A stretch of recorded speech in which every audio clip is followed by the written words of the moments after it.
40 Waters, welcome to this week's episode of 40 Watt Podcast. I'm very excited to be with you. A couple of housekeeping things before we get started in the main episode. You've already seen I've got my buddy Zach from Mythos Pedals and High Voltage Guitars as part of the podcast this week. We talk about keeping a pedal company and guitar store open in 2025 and the current climate and things that are going on. We don't dive too far into that, but we also get into maybe my favorite topic we talk about. Zach and I kind of talk about it all the time. Modding guitars. Zach has kind of built a name for himself as someone who is willing to tinker with anything. And so we talk about the good, the bad, and the ugly of guitar mods and some mods I want to make that Zach is helping me with. But before we get into that, first, let's thank the sponsors of this podcast. First of all, thank you for listening and joining and coming on board. If you're a first-time listener, thank you for coming and listening. Hope you come back again. If you're a returning listener, thank you so much for coming back every week. If you are watching this on YouTube, please remember to subscribe, hit the bell icon, do all those things. If you're listening in the audio player, hit the follow button. Rate, review the podcast. It helps keep this going. I want to thank the Patreon supporters who help keep this show going. $5 a month gets you extra content every week that an episode goes out over on patreon.com/40watt podcast. Additionally, this podcast does have some sponsors. First of all, Barry from Grez Guitars. Barry is making amazing guitars in California out of reclaimed redwood and some other woods, obviously. Right now, over on Instagram, he's showing off a bunch of the Grand Tour basses that he's put together that were my favorite thing that I saw at NAMM this year. Technically saw them at Woodwire Volts, not at the NAMM show specifically, but NAMM Tangent. Go look at those things. He also makes one of the coolest guitars I think you can buy, the Mendocino, which is a semi-hollow with a redwood top. You can get a bunch of options. I have it in the baritone variation with gold foil pickups and a black sparkle finish, and it is perfection. Additionally, want to thank the folks over at Maris who make some of the most incredible immersive pedals I've ever played. The Mercury X completely broke my brain as to what a multi-reverb could be and what it could mean to me, someone who's really kind of more of a traditional player and not really into the ambient thing as much. I use it all the time.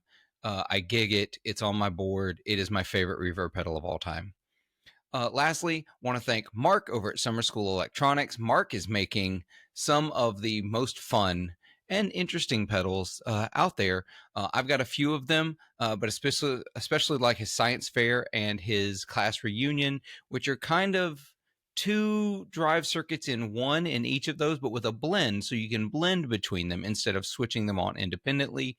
You can get some really, really cool dirt tones out of those, and I think you owe it to yourself to check those out. So all those links are below, along with some affiliate links. If you're going to buy from Sweetwater or Reverb, like I already know you are, you can go down to those links, click those, and then buy from those retailers, and a little bit comes back to the show to help keep it going. All right, I'm going to stop. That's plenty. I've gone on too long. Hope you enjoyed this episode with Zach from Mythos and High Voltage Guitars.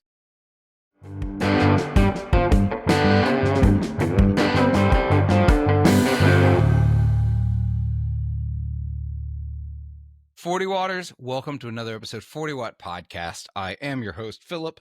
As usual, it's never not been me that I'm aware of. So, most days anyway.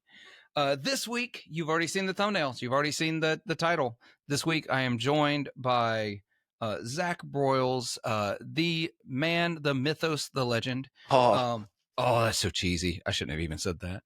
That's fine. But also, Mr. High Voltage Guitars himself, Zach. We've been chatting for a minute before we hit record. How you been? Man, I'm doing okay. I'm just hanging in there. I went back to working throughout the week. Huh? So I'm trying to take off on the weekend. So I'm at the shop on Mondays alone now, and it's kind of nice. It's private. I like it. Isn't it nice, man? When I'm at work and I'll work late just because then the building's empty and I can quiet the brain and actually get stuff done. So, excuse me. It really, really helps, especially for someone with ADHD, like I'd have. So, but now you're not on Saturdays, which that had become a thing. You were used to that for a while. Well, yeah, and it's funny. It's like I said, I'm not coming in on Saturday, and then I was here twice. This Saturday, I had to like come. I went home and then came back. But it's like it's funny because when you talk to people that have never been self-employed, they like Yeah. don't get it. Yeah. But when, like I've always said, like in your name's above the door, even though it's not technically my name, but it's all mine. I can't like just turn it off. But I'm trying to get better at it. But I think hopefully because we've hired someone from Mythos, I'll have a little bit more headspace to to get things done and to switch my head off. It's like it's weird, and I'm sure you've experienced this when you're doing stuff. You have a lot of projects, and then you get a lot of things done. You're like, okay, now what do I do? And then you feel Right. weird for not having enough to do. At least Hmm. that's how I feel. No, I totally do. Although there's always more to do, but I definitely have a thing where actually this is part of the problem with like doing demo videos, right? And stuff. Any of these videos, I have this thing where my brain wants to rest on done for a Mm. little too long and I don't transition to the next project sometimes as fast as I want to. Especially in like it isn't that way in my day job. My day job, there's never no such thing as done. There's always something else to be doing. But like in this space and podcasting and stuff like that, like we're recording today, I'm going to have to edit this and I'm going to have to post it, but my brain will finish the recording and go done. And then no matter how many weeks I have to edit it, I will still wait until like 2 days before or a day before it's got to go out and then be like, oh shit, that's got to get done. Yeah, yeah. The edit is my favorite part of all those like content creation stuff. Man, no, I hate it. I hate it Yeah. so much. It's funny. Yeah, see, I like editing photos more than taking photos. I like editing video more than shooting video. But I don't know. That's just where I get into like my zone. I've always kind of enjoyed that part. Hey, I dig that. I dig that a lot. I wish I were more like that. I would probably get a lot more accomplished. But Maybe. yeah, maybe. But anyway, we are not here to talk. Well, I don't know. We are sort of here to talk about workflow, Sure. but we were sitting there talking off air, and like you've really gotten into. Speaking of videos, you've been doing a lot in the last year around mod videos and modding guitars and Yes. doing maybe even a little over a year now at this point because you are just a consummate tinkerer. You Yeah. do not leave anything well enough alone, do you? No, there are very few things anything that I own that I don't like monkey with. Yeah, even my Xbox has like skins on it. I see. I love that. I'm very much the opposite. I buy it and I'm like, this is the way it is, and that's the way it's going to stay, and that's what I'm going to do, Yeah. and done. Yeah, I can't do it. So let's. So we figured it might be a good time because people do love modding their stuff, and I used to do the parts builds, and I used to do the mods, and when I was very just getting into guitars, and couldn't afford very much back then, and I would. Man, I that was the whole reason I used to be on the Seymour Duncan forum, which is still Mm. over there. There's still folks over there chatting, doing Yeah. the thing. But man, I learned so much about guitar pickups, wiring, modding guitars, and just guitars in general on that forum. And it's actually where my first like buying and selling of gear happened was on that forum. Only got burned once. I'm doing pretty good. That guy still never sent me that Telecaster, but Oh that's okay. man. Yeah, no, I still remember. I still remember his username, and it was like 18 years ago. I still Man. remember it. Yeah, it's still in my brain. Hey. So it's fine, and never refunded my money either. So, back when you could buy a made in Mexico Telecaster for like 250, $300. Right. Those were the days. Man, wasn't it? What? Yeah, but man, like the modding thing, it's amazing how that culture has still um like maintained itself and only Yeah. grown really. Cuz that is, that's like one of the first things I remember doing with my own personal guitar collection was starting to modify it. Yeah, and there are some brands that have come entirely out of just modding guitars. Like, I don't know the history of like all the brands, but some of them, at least, especially on the surface, feel like, things like MJT feel like they sort of got to start in modding, just modding guitars. Mhm. And whole, Warmoth is a whole empire now of just making stuff for modders. Because back when I was doing it, man, there was not a lot out there you could buy like off the shelf to mod things. You had to, buy a router, learn how to. I've filed down more pick guards to fit different things than I want to talk about.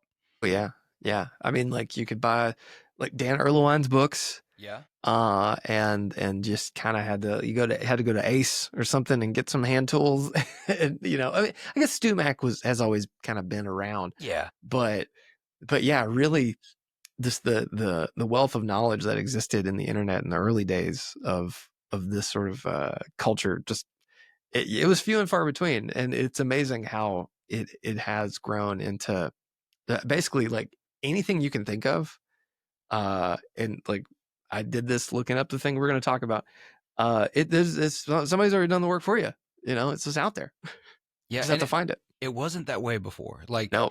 you'd come up with an idea, like just wiring pickups. I feel like that was one of the things, like Seymour Duncan was sort of ahead of the game. They had all these wiring diagrams on their website that you could go look up. How do I wire this? How do I wire that? And occasionally you had to sort of figure it out because, this pickup doesn't use the same coloring scheme as these wires do. Or, Oh yeah. The first time I had to figure out 4 cable pickups versus 4 lead pickups versus 2 lead and those kinds of things. But they had it available. Yeah. I mean, what a repository. And it's still there. And honestly, if you search anything, like if you search Strat wiring or tele wiring or whatever, you'll probably find the Seymour Duncan website in the first search results on Google, which is good. Good for them, right? Oh, it's outstanding. And now, like I've got former podcast guest Eric Dahl has a book of like Fender style wirings that I've got that he calls something sound. I don't remember what it's called. Huh? I will remember it here in a minute. It's in the other room. I could just go get it.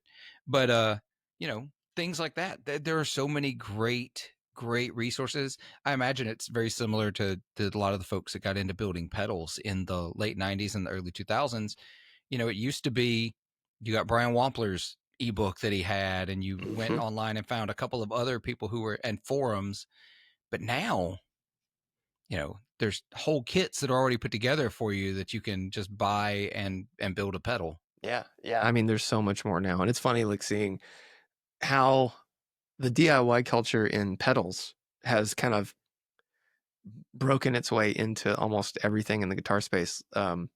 There's some killer master builders at Fender, and sometimes they put fuzzes and other sorts of things inside their guitars.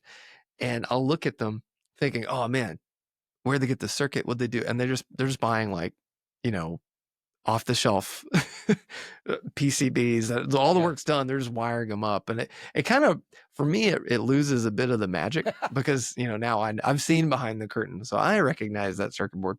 Yeah, but it's still cool that if somebody says, "Hey, I want to put a a tone bender or a delay or whatever," you can just find it, get it, and do whatever you want with it. So it's pretty incredible.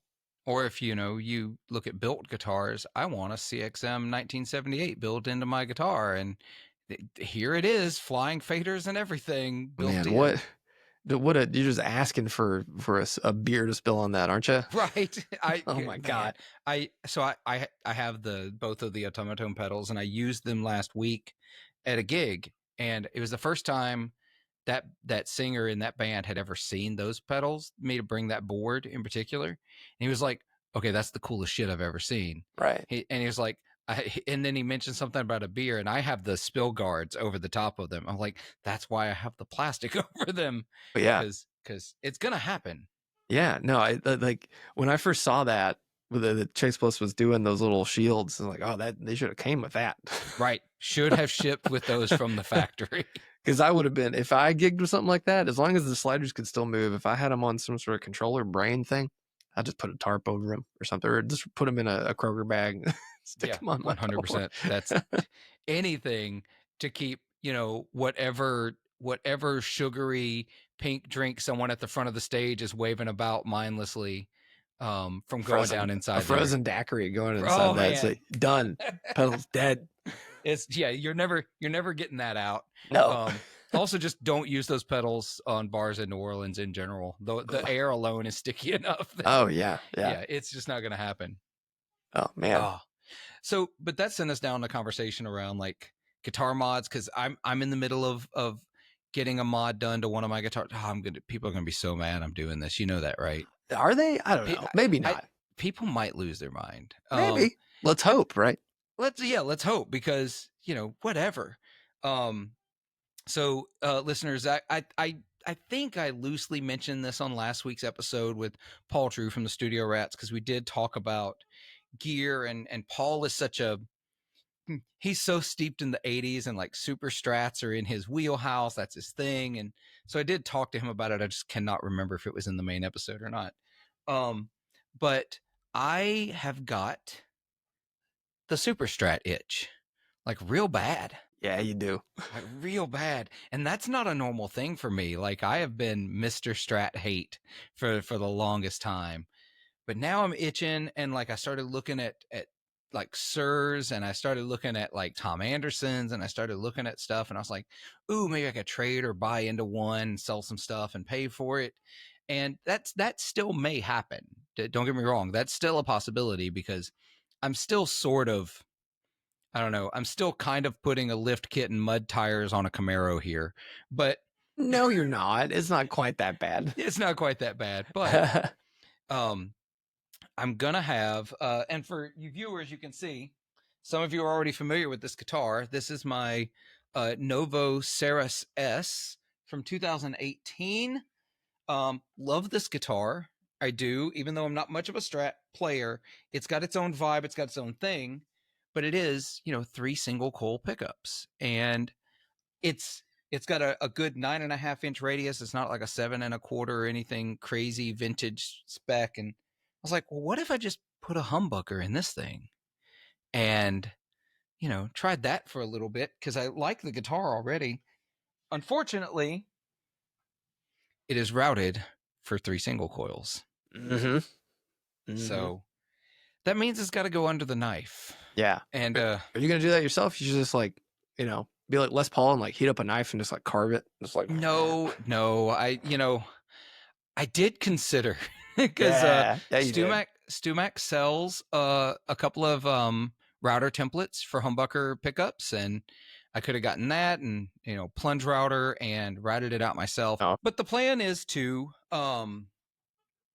route out the Novo, get it fitted for a humbucker, and then I ran into the conundrum of, okay, what humbucker am I going to put in there? And so that's when you and I started talking. I was like, what pickup should I put in here? And then you curveballed me. Yeah, well, I just thought, if you're gonna do it, like, because whenever I think about HSS, I think about the guitars that got turned into that, right? And like, why'd they get turned into that? I don't think about Sirs. I don't think about, Andersons or anything. I think about Fenders, like vintage Fenders that somebody said, this needs to be hotter and make my amp rock. And Yeah. so my first thought with any of that is DiMarzio or Seymour Duncan. And so we landed on Duncan. Yeah. Well, for multifold reason. Yes. One, I've never been on the DiMarzio like thing. Like they've never, I wrote them off for a lot of years, probably because of their connection in heavier musics that I wasn't into, right? So I'm not very familiar with their pickups in general. But also you're a Seymour Duncan dealer. So yes. also That Seymour helps. Duncan's been working with me. We have a project that's in the works that I really hope that by the time this episode airs, I've already mentioned it in the pre-roll to this episode, what's happening, what's going on. But if I haven't, Seymour Duncan sent me a set of their Jazzmaster silencer pickups, and I'm modding a classic vibe Jazzmaster and gonna give it away. So Fun. If I haven't mentioned it until now, listeners, now you know that it's coming. So so I have a relationship with Seymour Duncan. I like their pickups. I've always loved what they make. So that just made sense. Yeah, and I think they have enough of a variety of stuff to where you can pretty much get everything. And it's crazy how often people like write off brands like Duncan and DiMarzio. Like I love DiMarzio pickups, but yeah, I think it's funny because it's like there's only so many ways to wind a pickup, you know? So like the only thing different between Seymour Duncan and like your neighborhood guy who's making pickups in his basement is just scale. Cause like typically the parts are going to be similar. You know, there might be some, you can get a little bit more heady and choosy when it comes to parts when you're doing it at a smaller production scale. But like, you know, every Seth Lover, every antiquity is wound on a Lasona 102B that wound PAFs. So it's like, I don't know. There's a lot of cool stuff that happens at Seymour Duncan that I think people tend to forget. And I'm 100% here for supporting that brand. Yeah, me too. Like I said, I started a long time ago in this whole like online looking at guitar info stuff on the Seymour Duncan forums. So I've been through a lot of Seymour Duncan pickups over the years. I've still got a bunch in guitars. Um, I've even like some of my first like modding of pickups happened on Seymour Duncan's. I've got a JB Jazz set, not JB Jazz, it's a JB 59N set in my Okay. SG, and I wax potted those myself. What? What? They are wax potted. I know, but something happened. They were feeding back like crazy on me, and so I decided the potting something's wrong. I don't know. I've had those in a guitar, so I potted them again, and they sound great. No Man, problems out of them. No more squealing. I don't know what happened. I've never potted a pickup before. I've kind of wanted to Yeah. because I was gonna get into making my own pickups, and I wound quite a few, but like I just don't have. I have more ideas than time, you know. Yeah, that's always the thing. It is an interesting experience, and it is one that when you go looking for information on doing it, everyone everyone says the same thing to start with. It's like you're telling them that you're going to start distilling moonshine. Right. They're Yeah. like, "Be very careful, you could set your house on fire." Like they're Uh, all it's just like a hot pot, and this is yeah. melting wax. Like I don't know. Like I'm more nervous working on an amp. Like you know that I should have been more nervous working on an amp, but I wasn't. The pickups were scarier to me. man, I've shocked the piss out of myself. So I don't know. Yeah. Electricity is terrifying. Mm-hmm. Um, Pretty sure I've mentioned on this podcast before. Um, I once caught, we had, yeah, so 90s, maybe late 80s. I was a kid. We had, window unit air conditioner, but it wasn't in a window like back when people just cut holes in the wall and mount an air conditioner in there. And that's the way it was. And somehow or another, power had gotten to the chassis of the air conditioner outside. So if you touched it, you were catching all that voltage. Yeah, And I yeah, sure yeah. enough accidentally butted my head up against it once and just bzzz. Yep. Yeah, no, not fun, Yeah. not a fun time. We Explains so much. we had yeah, it does. Yeah, we had a refrigerator in our basement that was like Dad's beer refrigerator, you know. Uh And if you touch the handle and you didn't have shoes on to insulate yourself from the floor, huh. like you would complete a circuit and it would like shock you. Oh Maybe that was man, like a security measure for Dad. He it thought was like this will it keep him was a out of deterrent. there. How bad do I want this beer? And I did not. I still don't. Yeah, I get it. Uh, So yeah, yeah. So I did that with pickup Seymour Duncan. So we decided we're gonna do a Seymour Duncan 78. yes, which is Yeah. like the hot rodded Eddie Van Halen without being an official Eddie Van Halen thing, Yeah, which hence is the cool. 70. Yeah, I'm excited about it. I did a whole bunch of digging on the website because I've got a neck and middle pickup. I already had some sitting around. Some of you may remember former podcast guest Glenn Evans from Mr. Glenn's Pickups.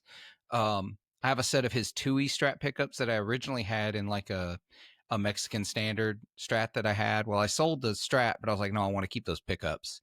And so they're a little hotter. They've got a base plate like a Telecaster pickup, and all three of them have a base plate like the Telecaster bridge pickup. And so Mhm. it's perfect to go with a humbucker. Um, but I didn't know, and maybe not everyone knows, and I didn't think about the fact that with a humbucker you want a 500K pot for the volume. Or 300, you can do 330 if you Gibson, those kinds of things, but you don't want a 250K, basically. Well, there's a lot of schools of thought, but I think Okay. that is one of the things that for a lot of people who hot rodded guitars, and I experienced this back in the day because I would put a hot rail or a little JB or a little Hmm. 59, like the Strat size coils in Stratocasters. I remember I had a 70s reissue, a black 70s reissue Strat, and that thing got every permutation of pickup I could afford back in the day. And I always remember just that bridge humbucker just sounding like mud. And Yeah. it never dawned. I was like, man, these pickups sound like crap. And then I finally realized, like 10, 15 years later, oh, I was running that humbucker through a 250K pot. So when we were chatting about these pickups, it's like, we're talking about pickups. And then I'm like, of course, well, we have to rewire this thing completely to make it work how you're going to want it to work, not how, like, how you expect it to work. That's what how it has to be rewired. Yeah. Just so it's not a surprise, and like things balance the way they're supposed to. And it was something I had not thought of, because I also have done that. I think I've been through up to at least 2010. I have tried every single coil size Seymour Duncan pickup. And I was that guy who also like changed out a Telecaster bridge pickup once for like the Telecaster little 59, Yeah. and like I didn't appreciate how amazing the bridge position on a Telecaster was back then. So, but I never ever in all of those experiments changed the volume pot. Well, I think So most people don't, because like that's something that I think didn't become part of the conversation until just a number of years ago when rewiring kits and wiring kits started showing up. And honestly, some of the things that we now kind of have at our disposal just physically didn't exist. So, like the way to approach it these days is like there's so many more options available to you to make the guitar be kind of how you hope it will be. mhm. Kind of what I was saying, because like for the uninitiated, if you have a humbucker in the bridge, or if let's talk about, maybe you're doing a Keith Richards thing, if you have a humbucker in the neck, Mhm. um, when you switch to a single coil, um, the entire dynamic and tonality of the guitar will change, and vice versa, going from single coil to humbucker. So part of that is just that, there's going to be a disparity in output because you put a hot pickup with, even if it's an overwound single coil, it's not going Yeah. to be as hot as a humbucker. There's two coils there. It's just like, it's going to have more power to it.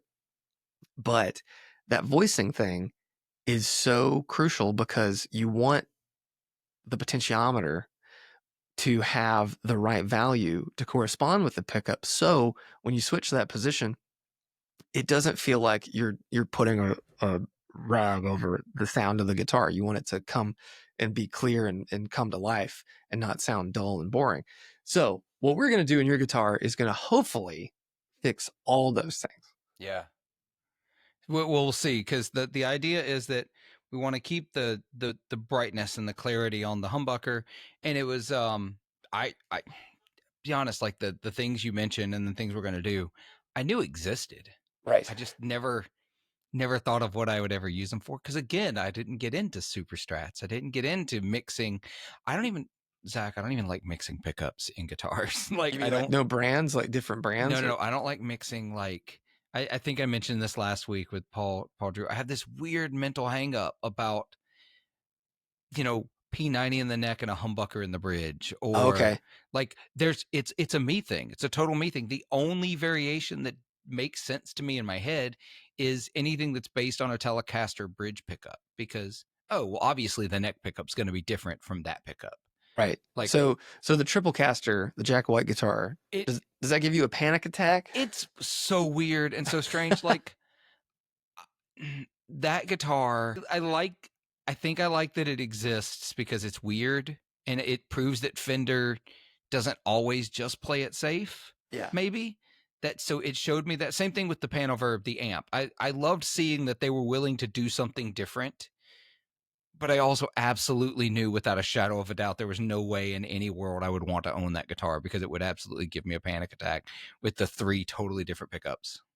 Yeah, it's not, for me aesthetically it feels so off balance. Like I like the guitar, like for like the function of it. I kind of, I vibe with it, but Yeah. I would never, I don't know. I'm kind of with you. If I want like a Filtertron, then I just want a Gretsch. If I want a P90, then I just want like a Les Paul or a special or a junior or something like that. I don't like when I want to strat, I want to strat. Like it's just kind of how my brain works. Yeah, So this is a big departure for you. this is big for me. This is a big departure, and I owned a couple of SSH or HSS, whichever direction you want to go. I never know which is correct. I think it's HSS because when you think about a pickup switch, like the Yeah, one is the bridge, but I always say SSH because in my mind I'm thinking top to bottom when it's like same. sitting on a stand. Same, because I think with a guitar, I think of starting at the headstock and going. It's man, there's a whole psychology there that we could talk about. Right. Because if someone tells you to go up the neck of the guitar, which direction do you go? And Towards the body. yeah, I go towards the body because I go up in pitch. Right. Some people think go up the neck away from the body because it's going up when I don't know. It's that same conversation as how do you think of time? You ever heard this? I It's don't think this is a so. fun a total deviation for a second just to explore the depths of the weirdness of my brain. There's a there are two schools of thought in this. If I tell you, hey Zach, podcast isn't gonna work at 1 o'clock. Mhm. I need to move it up an hour. What time did I move it to? Well, it has to go to 2 o'clock. See, that's one school of thought. Some people, it moves to later in the day. That's moving it up. But to other people, moving it up is moving it up in their schedule to an earlier time. And it ultimately, the way it was explained to me is it's two ways of thinking about time. Some people think of time as a constant and we're going through it. Others think of us as the constant and time is moving by us. Mm. And it all depends on how you view that. I think it depends if you're moving or standing still too. There's a paradox in there. Yeah, But no, totally. It's real fun. I don't have all the answers. I can only tell you the weirdness of how it works. So no, up is later, back is past. Like, see, I think the same way. That's the way my brain works. But apparently there are others that go the opposite direction. They probably also don't have an internal monologue. maybe not. So but yeah, so we got to talking about this and I've had a couple over the years. I just ultimately didn't gel with them, but they were also the first one was my very first guitar, which I didn't know what I was doing. I was just playing guitar. Right. And that was like a Jackson, like with a Floyd Rose and like the whole Oh nine yeah. yards. Like a No, dinky? no, it was import PS2 Performer Series 2. What? I'll look Pointy this up. headstock. Yeah. I still have a reverb search set for those. If one ever pops up in the same color I had, I'm probably gonna buy it. Okay. It's kind of like a dinky. Yeah. Oh, it's very, very much. But it was, all import. $250. Man, these are Yeah, they're cheap. cheap. They are super cheap. But the problem is the color I had never pops up. I had Mhm. this weird like teal color. Oh. And I so think it just I think I found a body. oh, did you? It's That's blue. yeah, they made at least two different blues. Oh man. One Well. like looks almost like your back wall, where it says Okay. Mythos. Yeah. Yeah. So, but then I also had like a made in Mexico that just ultimately that guitar wasn't great anyway. Right. So, this is my first like real dive into trying it again since I gave up on Strats. So we'll see. Y'all, there will probably be a video about it. May even do a video on the process. Who knows? But it brings up a really good point. And Zach, I want to talk about the good, the bad, and the ugly, or the good, the bad, and the weird with Okay. mods. Yes. Okay, so let's start with the good. Let's start off on a fun foot here. Okay. What are your 3 favorite guitar mods? They're so boring. Like my favorite guitar mods are so boring. Um, changing the electronics. Yeah, I which think you've done that several videos on. I have, and I've swapped countless potentiometers over the years in my and friends' guitars. Um, I think it makes such a big difference. Like sometimes it's a lateral move. Mm-hmm. If you're doing like on a nicer guitar, usually there's nice stuff in there. But if you have a cheap guitar and you're wanting to kind of like make it more expressive, or you think, oh, this thing sucks, let me put some new pickups in there. Start with electronics. Start with new pots. I don't subscribe to the school of thought that the cap like material matters, but how it's wired matters. So Yeah. throwing good pots in there. That one is, I think, the first thing that you should try if your guitar just doesn't seem to have some life to it, in my opinion. Yeah. Because I know for a fact in some of the guitars I've had over the years, the internal electronics have been utter crap, and that it.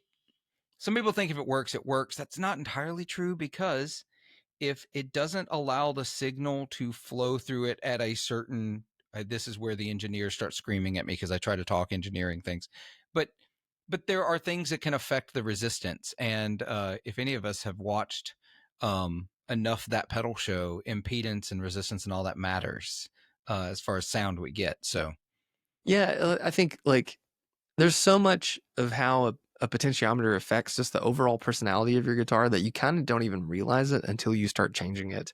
Mhm. Um, but that I think is like the most important thing. If like your guitar is too bright, and like say you've swapped pickups and your guitar is still like insanely bright, you can kind of go the opposite way. You can like rein it in by like moving the potentiometer down to kind of like dull down a super bright sound. I mean, you have a tone knob there as well. That the common mod with Jazz Masters. A lot of people like to swap out those 1 meg Yeah. pots and put in 500Ks to just bring it down a notch. Yeah. Because basically for pots, like the higher the value, the more high end information is like sent through the signal. So 1 meg, bright, 500K, humbucker stays clear, and then 250K is single coil clarity. And then like there's different, if you have active pickups, then that changes too. But for normal stuff, Yeah. the pots is such an important mod. Okay. And So then that's number one. that's number one. Number two, do you want to talk about yours, or am I just going to I'm chat just gonna about? let you go because Okay. I don't mod guitars as much anymore. We'll see if I have any honorable mentions to throw in after you say your three favorites. If there's one that I'm like, oh, should have mentioned that one. Okay, so number two for me is pickups. 100%. I'm a pickup fiend, especially humbuckers. Um, I've tried so many, so many humbuckers over the years. Either I bought them or I had a buddy that lived near my hometown and he was like pickup obsessed. Yeah. And so he would loan me some, and I went through so many like small builders and mass produced stuff that I just I don't know. I'm always looking, which is stupid Mm-hmm. because what happens to me is I end up with more pickups than guitars, and then I'm like, what? I don't know. I need another guitar. You're right. But pickups, I think a lot of people think pickups as the cure all, because I do not think that it is the be all end all thing on what makes a guitar sound the way it sounds. But it is one of the most important things, and changing pickups can really take you from like 0 to 100 in like just a matter of an hour or so, depending on how well you do at swapping Yeah. electronic components. Yeah. Some of us it takes a little longer because I don't know. My last few I don't do pickup changes very often, but my last couple have gone pretty quickly and pretty smoothly. So I think I can swap a set of humbuckers and a Les Paul in about 15 minutes. okay, that I absolutely cannot do it that fast. Yeah, I mean, Um, as long that's if like there's nothing else wrong, and that's just yeah. slacking the strings and Oh not man, changing the I strings. I was at my local shop. I stopped by on Saturday because no, I stopped by on yeah, it was Saturday. I stopped in because a buddy of mine that works at the local shop, he's a big fuzz fan, and there was a bunch he hadn't tried, so I was going to take some pickups over there and let him check those out.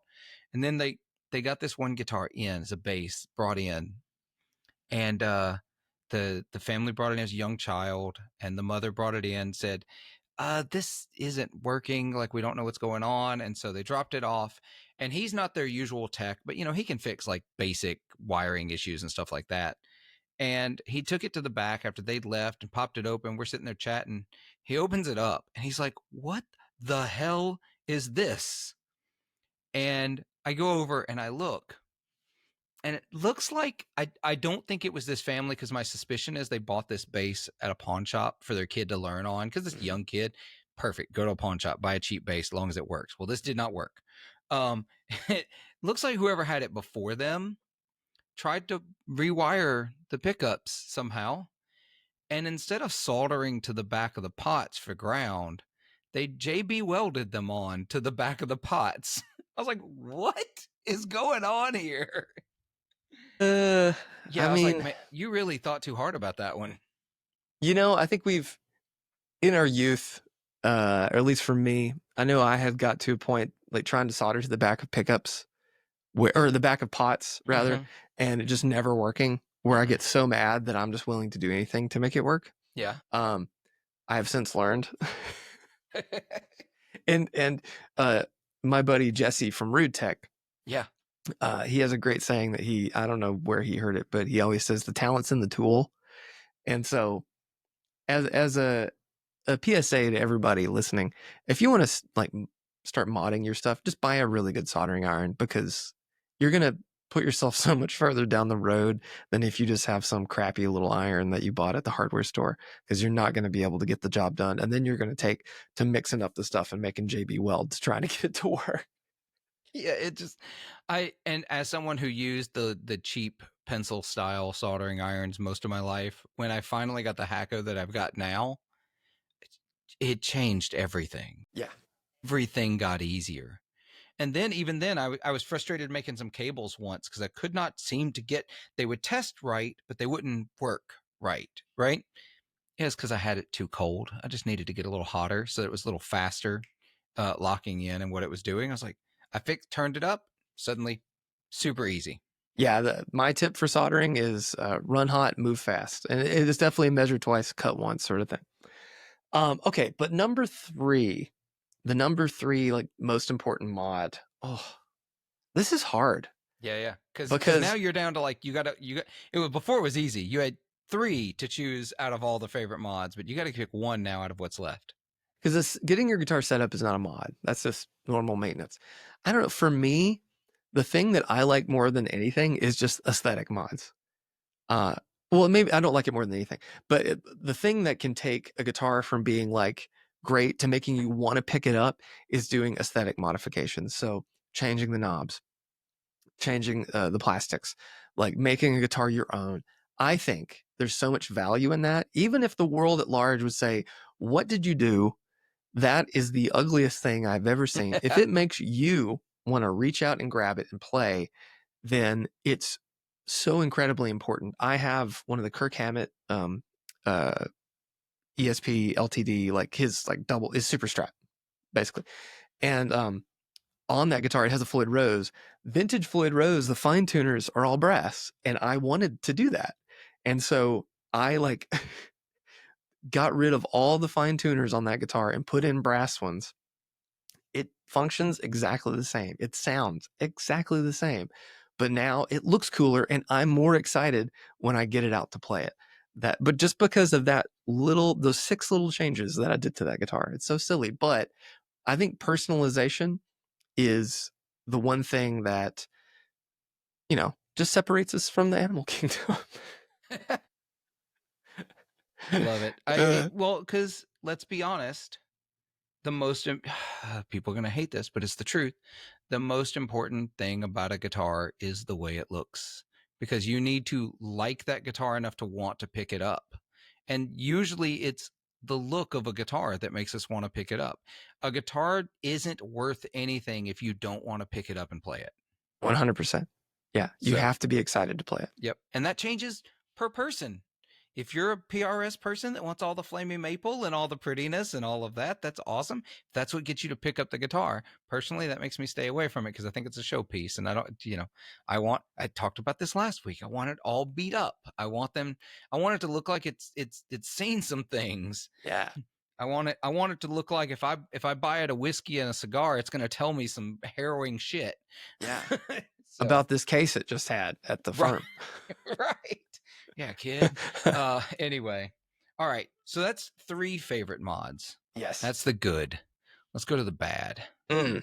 So maybe not things you've done, but things you've seen done to guitars. And keeping in mind that we're gonna have an ugly category. These are the wildest.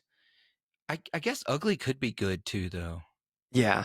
Well, so when I think about mods, like bad, I think about more like unnecessary.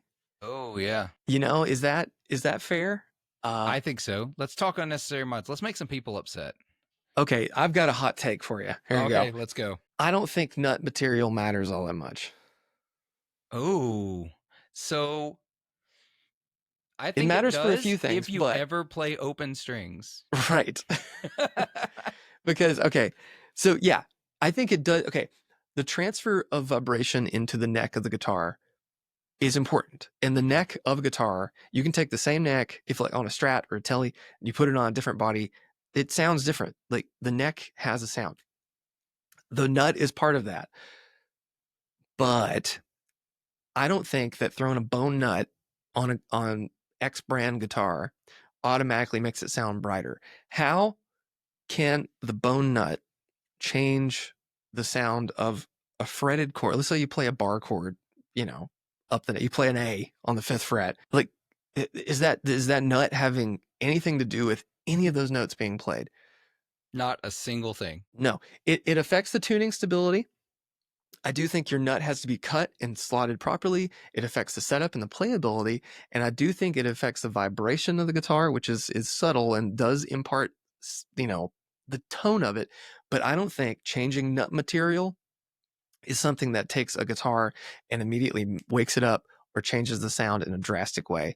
And I think people that get really hung up on it are kind of like doing themselves a disservice. Because if I'm not mistaken, like maybe I am mistaken. We're not the burst era Les Pauls nylon nuts. All Gibsons, for the longest time, were nylon. From like, I mean, I don't know when nylon was invented, but But since it was, like my mid 50s J50 has a nylon nut. All of my reissues have nylon nuts. Every burst, every 335, every SG, they all have nylon nuts. The ones that I've played, and as long as they're slotted right, they're fine. Because I think nylon is better for those guitars because when it's slotted properly, they're slippery, and it holds tune better. yeah, I definitely see that. In fact, to be honest, I couldn't tell you which of my guitars have bone, which ones have nylon, like just off the top of my head. Right. I don't know. Yeah. So people argue with me a lot about those sort of things, Mm-hmm. but that's just me. Number two, another hot button one, and you know, this is just a personal thing. I think locking tuners are really overrated. Man, preach So 100%. because the misconception is that they're locking like a Floyd Rose nut, like they're locked down and it's not going to go out of tune. That is not what happens. No, that is not at all what happened. It just There, locks the string onto the post. and sure, there's less wraps for it to do that, but it still could bind in the nut. It could still slip. It can still do things. Not like when a Floyd Rose is locked to this length of string. Yes. So I don't mind locking tuners if you have to change strings often, Mm-hmm. because it does make it faster. You just pull it, clip it, wind it, it's done, and that's really enticing. But a lot of people kind of will preach this upgrade of like, oh man, it stays in tune so good because it's got lock-in tuners. It's like, no, it doesn't. I mean, maybe, but like Yeah. honestly, my favorite tuners on the planet are vintage like uh Kluson Strat or Tele tuner where you shove the string in, you bend it and wrap it around.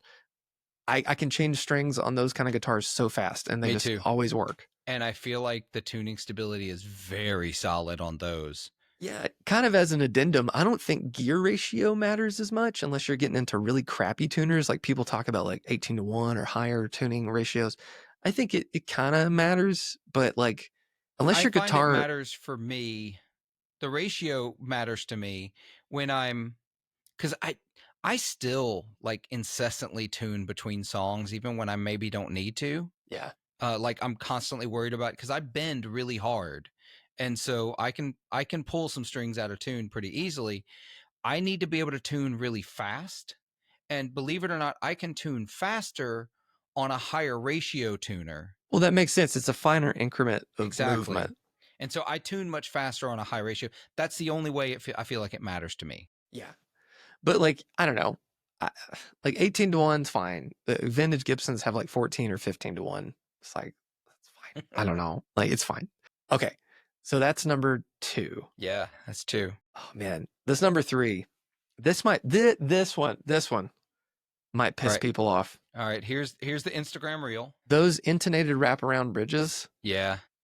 they're not that necessary because are you playing to a perfectly auto-tuned track all the time? No. You know, like if a normal wraparound bridge that isn't intonated, that doesn't have a lightning bar, and the lightning bar too is not, it's not perfect. I had one. It wasn't perfect. It still wasn't bad. No, it's not bad, but it's like that Epiphone. Hmm. For those listening, it's one of the Epiphone specials that has a wraparound bridge. I put just a normal non-lightning bar thing on that, and the internet was so pissed off at me because they're like, "You're not going to be intonated at all." And I've checked the intonation on that guitar, and it's fine. The G is a little off, but when is it not? I think it's cool to like upgrade those things if you're playing in a studio, if you're cutting records, if you're Tom Bukovac, if you Hmm. need that perfect Yeah. intonation the whole way up the guitar. But to be so like obsessive over having perfect intonation, like I've heard some of these people play guitar, right? Yeah. Like, don't worry about it. Just play and have fun because it's like, your fingers could bend notes out of tune more than that bridge is going to bend the intonation out of Yeah. whack.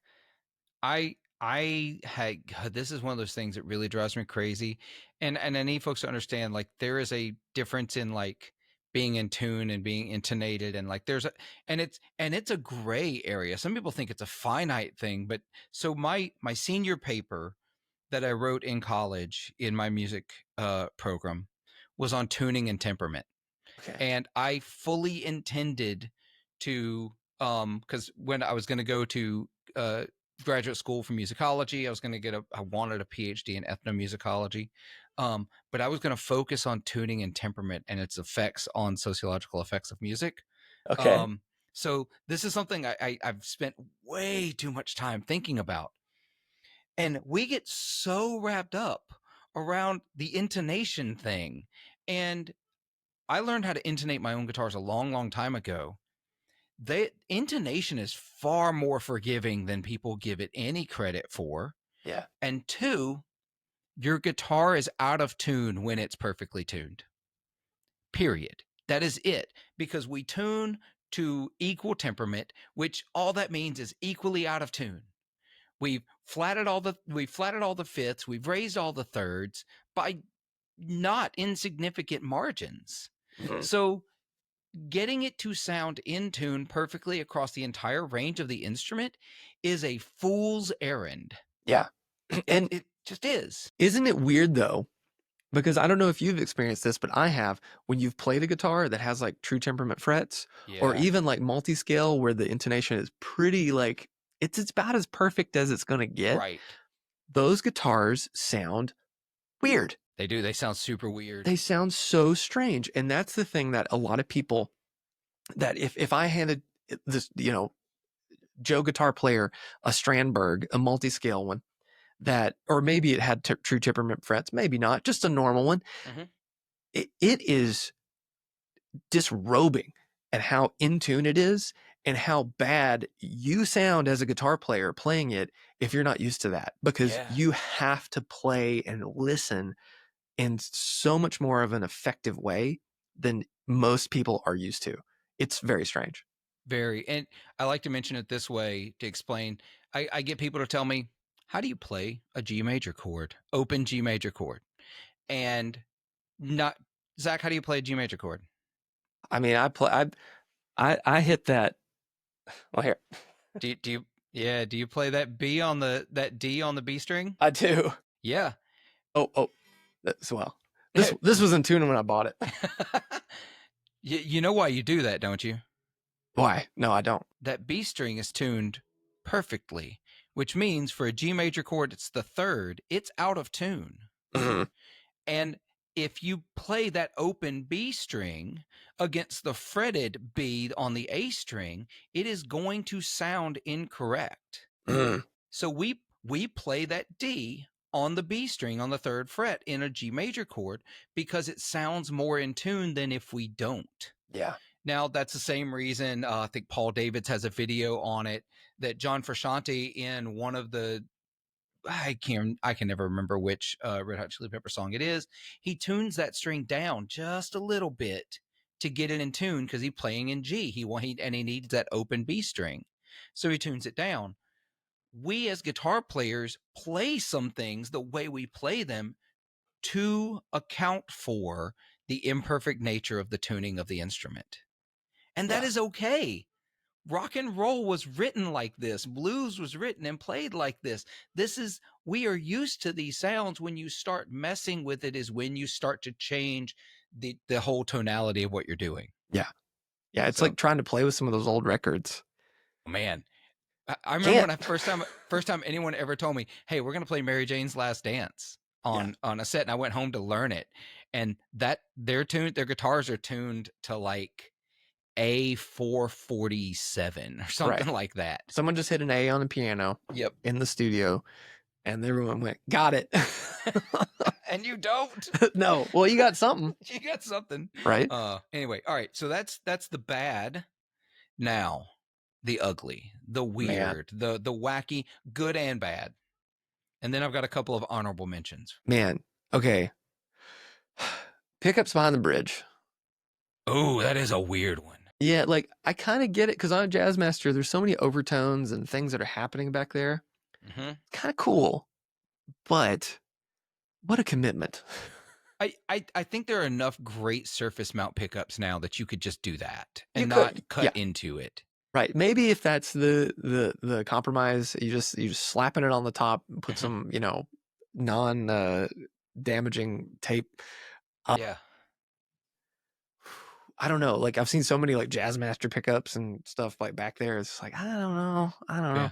It feels like something else that Built would have done and has done. Well, I'm sure they have. And I know that's a popular thing. I just don't get it. I do think it's a cool idea in practice, but I just don't see because all of this is through the eyes of me, through the ears of me, which are very different than the people that would do that anyway. That one's really strange to me. I really, okay. We kind of already touched on this. I think built-in effects, anything beyond maybe like the Stratoblaster or anything. Yeah, like a little boost circuit. That's fine, or a buffer or whatever. Like I think that's kind of cool because it's just on or off, hot and cold, real simple. I think having built-in effects to your guitar is dumb. And I don't mean it to like offend anybody, because I know a lot of people do it. Carlos from Castadosa, he'll put a fuzz and stuff, and it's like, okay, it's kind of neat, but like I don't want that. I want to. There's something so just satisfying to me about stepping on a pedal and hearing that. Whoop, not that. Hearing this. Hearing that sound or feeling that click under your foot. That's why I have never gone to soft touch switches. I just like that click click sort of feeling. But I can hear a couple of people screaming about that because I've heard you over in the Discord talking about this subject. And okay, I get it. Some of you play on silent stages, and that sound of that click is the loudest thing on the planet. But silent stages. Once I know, unless you're in like a jazz ensemble or something, right? If you're playing for like if you're doing something with an acoustic band where that would be really off-putting, I can kind of get it. But I mean, how like do you have a silent drummer? Like what? Because even like smacking like an electric drum kit, unless they're one of those rolling ones with all the soft, it's the worst sound on the planet. But like this still makes noise. How is it louder than this? I mean, that's loud because it's on this like it's on my mic stand, rattling through your mic stand. Yeah, it's pretty cool. Yeah, which is attached with 4 springs, so it. But yeah, I love. Sidebar. I always wanted to make one of those like those horror movie soundtrack boxes where it's just like stuff that goes like that. Like I really want to make that. I want to make one too, real bad. Yeah, let's make one. Let's make one as a guitar. Yeah. Yeah, okay. Anyway. That'd be not too hard. Yeah, no. That's a dumb idea. But yeah. man. But yeah, I don't know. And then last one, like weird and wacky mods can often be beautiful. Hmm. Oh man, I don't know. Can you think of a third one that would be so weird? Because I'm having a hard time thinking of anything that would I've be. I've seen some definitely seen some weird mods. Oh, What I you don't got? like when people chop up their guitar. I Oh, don't. like cutting off edges and corners and stuff like that. Yeah, like the Matthew and I have a strong disagreement about this. Matthew Timmons, the GM of Mythos and High Voltage, the Eric Clapton Carina Explorer, where he sawed off, or somebody Uh-huh. sawed off that bottom bit. I hate that. I think it looks so stupid. And like, there's been a lot of, guitarists over the years that have like taken a saw or something to their guitar and done some wacky stuff. I mean, Eddie Van Halen did a bunch of wacky stuff to Well, his. yeah, I can, he almost gets a pass because it's not just like one thing. It's like he's living out on the edge, baby. But I don't know. Sometimes seeing stuff like that. One of the guitars for Heart had a Les Paul that was like completely changed. It was over Trogley on YouTube, did a video on it, Man. and it was so weird. And for me personally, do not like no hacksaws, no sandpaper, no rasps, no nothing. Don't do. The only thing you should do with any abrasive is take the shine off the back of your neck. I'm fine with that. Yeah, man. Good old fashioned. I like the green plastic Brillos for that. But yeah, like a green Yeah. Scotch Brite. Yeah, Yeah. Scotch Brite, yeah. Mm-hmm. I like Mm-hmm. those. Yeah. Uh yeah, I can't think of, I don't want to outright say I hate it, that same thing, but I can't think of one I've seen where I thought it made the guitar better. I can't think of a single one The only where one that I think is cool is like Ace Frehley did this, where he took a Les Paul and gave it another cutaway on the other side, so it kind of looks okay. like a melody maker almost. Yeah. And I think that's kind of cool. That's cool, but that sort of exists as a model, doesn't it?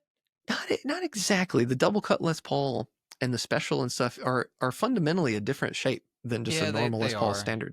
They are. But yeah, Rock and Roll Relics has a Starfighter model which is like double cut and bound like a Les Paul, and I think it's so unbelievably cool. I think you had that one that was in the shop. I think you think you sold that one since No, I then. have one. It's Oh, black. Well, I had a Champagne Sparkle one, yeah, that but we one. have a black one with two humbuckers. The super Ace Frehley sort of thing. That Champagne Sparkle one, though, honestly, I felt like it got more inspiration from like a double cut duo jet than Kind like, of. Yeah, yeah, like, oh, it was a cool guitar. it was. Yeah. Um, so I'll give you a couple of my honorable mentions that I've thought of as we're going, Okay. and one is not it's I'm gonna tie two together.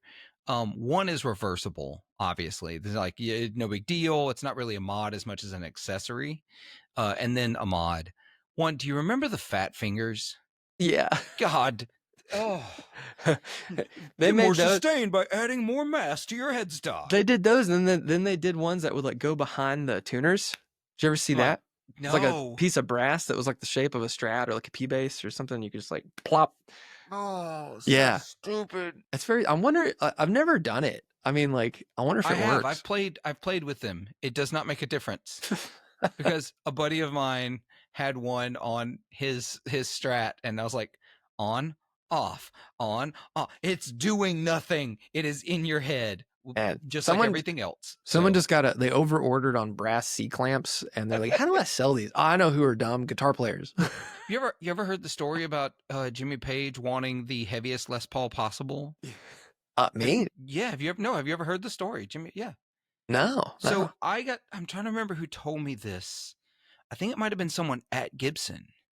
At one point, uh, actually, it might have been Mark Agnesi who told me, but don't hold me to that. Okay. But it's an out there story. Uh-huh. Everybody's not everybody, but some people have already heard it. So it's not like I'm telling some secret, even if it was Mark. Jimmy Page was of the school of thought that the heavier the guitar, the more resonance that it had, the more sustained it had. That's what he believed. That was a thing back in the day. Yeah. And so he wanted a heavy Les Paul, like heavy, heavy. Like they did multiple iterations and couldn't get it heavy enough until finally they hollowed out a section of the back of the guitar and just put a bar of brass. Okay. And I don't know how much it actually weighed, but the number told me sounds like hyperbole. He said it was like 30 pounds by the time they were sent done. And he What a got it. He was nightmare. like, yes. And then realized he couldn't hold it to play it. It was just too No. heavy. No, it's awful. Yeah. I can't imagine. That proton pack, for those watching, you can kind of see it's dark back there. That thing weighs like 35. Well, no, that might weigh 40, 45 Oh, pounds. And I've toted that thing around. I can't imagine playing a guitar nope. that weighed anything over. I can't imagine playing a guitar that weighed over 10 pounds for a long period of time. I can't do over 9 anymore. Yeah. My 58 Les Paul is 8 pounds 15 ounces, and it is like, ugh. Yeah, you got to get one of those cool stands that you walk up Oh, to. no. Cool. No, speaking of terrible mods, but the other one to go along with that is the whole like 70s brass everything. Brass nut, brass saddles, brass frets if you can do it. Oh, you know, I think brass does have a tone. Yeah. ABR1, the saddles are brass. And is that my chair?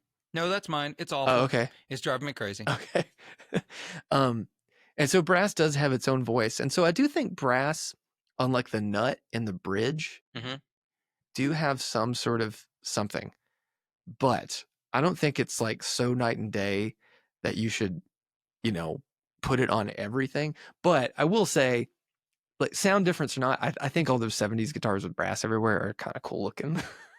I hate it. I hate like it I can't aesthetically. stand It's it. so 70s. It's Yeah. so 70s. It is. I Oh, kind it's of like very it. 70s. It's the whole like if I see someone whose guitar is just brassed out, I assume that they are big Grateful Dead Steely Dan fans. And that they have at least I don't know. They know something about some illicit substances. Hey, I make some sub. all right. Yeah. No Yeah. judgment here. Yeah.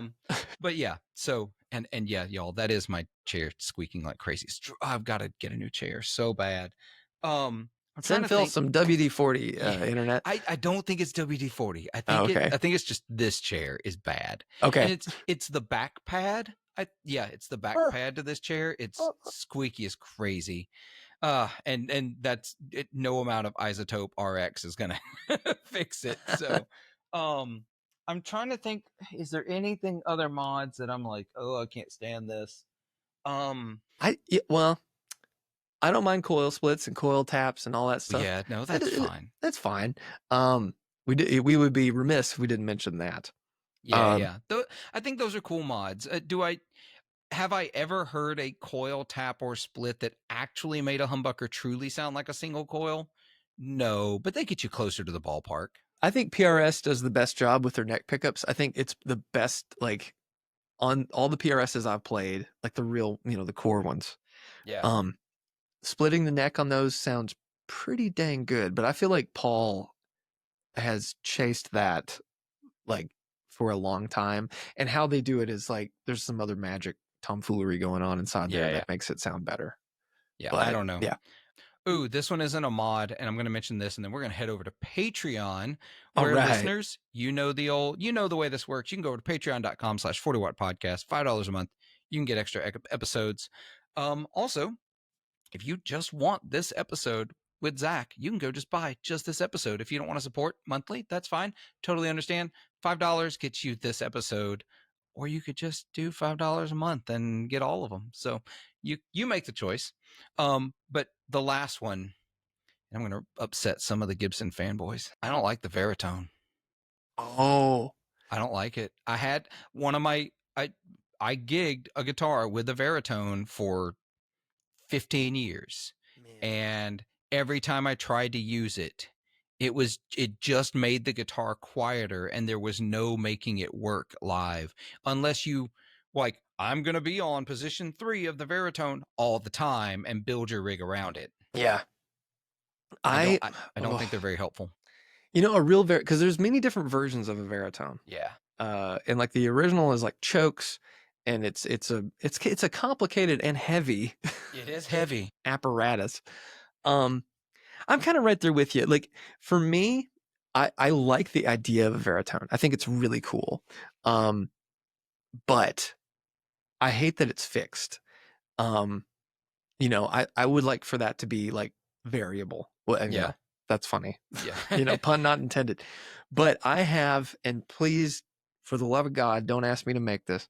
I have toyed around with the idea of making a baritone pedal that actually had a boost circuit. So it was like, it would be like a notched booster. Yeah. And you could put it right after your guitar. So it kind of feels kind of similar.